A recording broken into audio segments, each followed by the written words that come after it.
Excel की ऐसी मुख्य बातों के बारे में आज हम लोग सीखने वाले हैं जिसके बिना एक्सेल में डेटा एंट्री शीट तो क्या, एक बेसिक नॉलेज भी कंप्लीट कर पाना काफी मुश्किल होगा। सीखने से आपकी काफी मुश्किल आसान हो सकती है।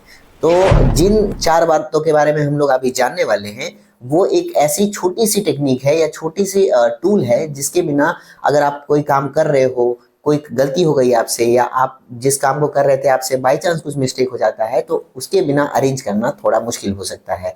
हम लोग जिस ऑप्शन के बारे में बात कर रहे हैं उसका नाम है undo, redo, zoom in and zoom out. इसके बारे में जानने के लिए आप चैनल पे बने रहिए। चैनल पे नए हैं तो सब्सक्राइब करना मत जाइएगा। नमस्कार आप सभी का, मेरा नाम है भार्गव। बेसिकली एक्सेल की बेसिक से एडवांस की सीरीज में आप जरूर जुड़िए ताकि आप घर बैठे एक्सेल सीख सकें।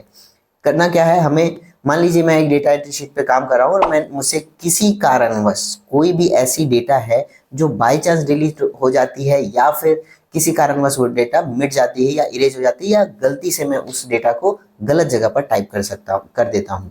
ऐसे सिचुएशन में हमें क्या करना है, पहले तो आपको स्क्रीन पे, मैंने अगर पिछले वीडियो को आपने फॉलो किया है तो मैंने इसके बारे में क्विक एक्सेस टूल बार के बारे में आपको बताया था, पर मैं एक बार रिव्यू करा देता हूँ। मैं एक स्मॉल ब्रीफ कर देता हूँ। यहाँ पे अंडू और रीडू करके दो बटन होते हैं। अंडू का मतलब होता है जो भी हमने अभी अभी ऑप्शन यूज किया है या अभी अभी हमने जो भी फॉर्मेटिंग की है उससे एक स्टेप पीछे आना अंडू का काम है। जैसे कि अभी मैंने आपके सामने इस डेटा को मिटा दिया।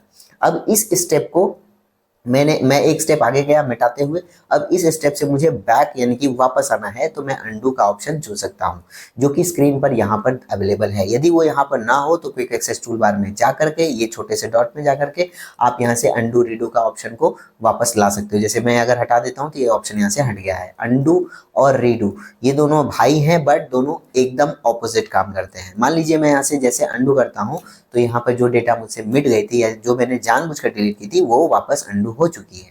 बट अगर मैं डेटा को यहाँ से मिटाकर वापस ला सकता हूँ तो रीडू का काम होता है। मान लीजिए कि मुझे डेटा नहीं चाहिए थी, मुझे वापस भी नहीं करना है, तो जो फंक्शन मैंने किया था और मैंने अंडू से वापस किया वो फंक्शन रिपीट करने के लिए मैं रीडू का ऑप्शन अगर चुनता हूं तो यानी मैं उस डेटा को फिर से मिटा सकता हूं।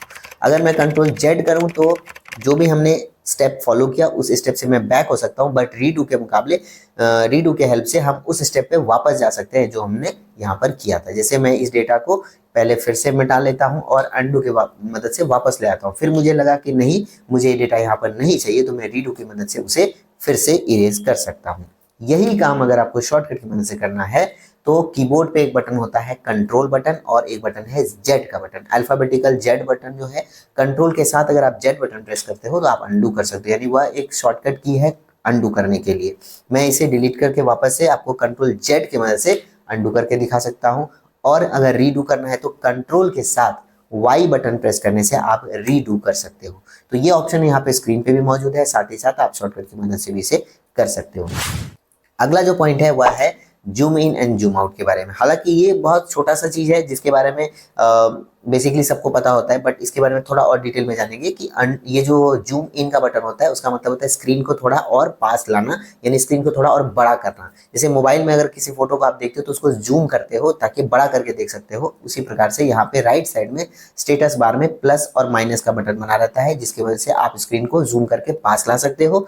इससे आपका वर्ड का साइज बड़ा नहीं हो रहा है, बस वो जो फॉर्मेट है, वो जो पेज है वो थोड़ा सा ड्रैग होकर आपके सामने आंखों के और पास आ रहा है जिससे आपको ये बड़ा नजर आ रहा है। हो सकता है आपको लगे कि ये बहुत बड़े बड़े फॉन्ट क्यों आ गए, आपने तो छोटे फॉन्ट में लिख रखा था, तो आपको ये समझना होगा कि आपका स्क्रीन जूम है, ना कि आपके फॉर्मेटिंग में कोई दिक्कत आई है। तो जूम जो होता है वो मैक्सिमम एक्सेल में जो जूम होता है वो होता है 400। मैं आपको 400 पर ला के दिखाता हूँ। ये जो मैक्सिमम जूम है ये होता है 400 पे। आप चाहो तो ये इसके बीच में जो एक ऑप्शन है उसको भी ड्रैग करके जूम इन जूम आउट कर सकते हो, या फिर प्लस पे क्लिक करते चले जाइए, एक एक करके वो आगे आता चला जाएगा। उसी तरह जूम आउट करने के लिए भी आप माइनस पे क्लिक करोगे तो एक एक करके जूम आउट, यानी आंखों से थोड़ा दूर चला जाएगा। डेटा छोटा नहीं हो रहा है, बस आंखों से थोड़ा दूर जा रहा है। आपके फॉर्मेटिंग पे कोई असर इसका नहीं पड़ रहा है। आपने जो भी फॉन्ट साइज रखा था वो वही है, बस डेटा पेज जो है वो आपके आंखों से थोड़ा दूर जा रहा है। इसका जो मिनिमम जूम है वह है 10% और मैक्सिमम जो जूम है वह है 400% आप देख पा रहे हो यहाँ पर भी ये शो हो रहा है। तो जूम इन जूम आउट की मदद से आप डेटा एंट्री करते समय किसी बारीक काम को कर सकते हो, या आप किसी ऐसे डेटा को जूम करके देखना चाहते हो या जूम आउट करके कि आपका डेटा कैसा दिखने वाला है, ऑल ओवर रिव्यू लेना चाहते हो, प्रीव्यू करना चाहते हो, तो भी आप इस डेटा को प्रीव्यू कर सकते हो। वीडियो यहाँ तक देखा है तो लाइक करना मत जाइएगा, चैनल पर नए हो तो सब्सक्राइब करिए और एक्सेल की बेसिक से एडवांस की इस सीरीज में हमारे साथ जुड़ जाइए। तब तक के लिए आप सभी का बहुत बहुत धन्यवाद।